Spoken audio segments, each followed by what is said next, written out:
এই রাতে মানুষের ভাগ্য নির্ধারণ করে দিলেন, কোরআন নাজিল করলেন। এরপরে বলেন এই রাতকে কোরআন নাজিল করার কারণে এই রাতের দাম আল্লাহ তাআলা 1000 মাস বাড়ায় দিয়েছে। এই রাত কোন রাত? লাইলাতুল কদর কোন রাত্রে হয়? আমরা জানি লাইলাতুল কদর, ছোটবেলা থেকেই জানি 27-এ, না? তো লাইলাতুল কদর এক রাত্রকে বললে হবে না, নির্ধারণ করা যাবে না যেমন শুধু 27-এর রাত, এরকম নয়। আল্লাহর নবী সাল্লাল্লাহু আলাইহি ওয়াসাল্লাম ঘর থেকে বের হইলেন। ঘর থেকে বের হওয়ার পরে নবী যাচ্ছেন সাহাবীদের কাছে লাইলাতুল কদর সম্পর্কে জানানোর জন্য। যাওয়ার পথে দুই লোক মারামারি করতেছে, ঝগড়া করতেছে, মারামারি করতেছে। নবী এই ঝগড়ার মাঝখানে ঝগড়া বন্ধ করতে গেলেন, থামাইতে গেলেন। এই ঝগড়া থামানোর সময়টাতে আল্লাহ তাআলা এই ওহী ভুলাই দিছে যে কোন রাত্রের কথা বলছে, এই কথা আল্লাহ ভুলাই দিছে। এবং নবীজি বললেন, ও সাহাবায়ে কেরাম, আল্লাহ পাক রব্বুল আলামিন আমাকে জানাইছিলেন কোন রাত্রে লাইলাতুল কদর, কিন্তু আমি এই ঝগড়া থামাইতে গিয়া ভুলে গেছি যে কোন রাত্র লাইলাতুল কদর।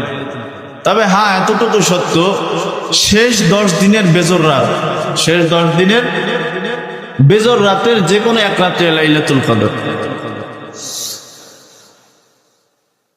বেজর রাতের প্রথম রাত 21 রমজান, এরপরে 22 রমজান, না 23 রমজান, 25, 27, 29, এই 5 দিনের যে কোনো একদিন হবে। তবে এইখানে আমি আরেকটা কথা বলি, আল্লাহ তাআলা নবীজিকে কোনো কিছু বলার না। নবীজি সাল্লাল্লাহু আলাইহি ওয়াসাল্লামকে যখন জিবরাইল আমিন ওহী নিয়ে আসলেন, নবীজি বারবার পড়তেছেন। জিবরাইল যেটা পড়ায় নবীজি বারবার পড়ে, মুখস্থ করার জন্য বারবার পড়তেছে। আল্লাহ তাআলা বলেন, হাবিব আপনার কষ্ট করতে হবে না, আমি আপনার সিনায় সব ফিট করে দিব। দেখেন আমরা এই কোরআন পড়তে কত কষ্ট করে মুখস্থ করতেছি, আর নবীজির বারবার পড়া লাগে নাই, আল্লাহ তাআলা একসাথেই সিনার ভিতরে ফিট করে দিয়েছে। তো যার সবকিছু সিনায় ফিট হয়ে যায়, তো তার তো ভুলার কোনো প্রশ্নই আসে না।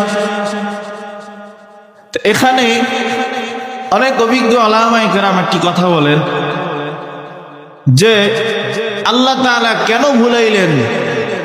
লাইলাতুল কদর তো যে কোনো এক রাত হবে, ওই রাতের কথা মনে করায় দিলেই তো হয়। আল্লাহ কেন ভুলায় দিলেন?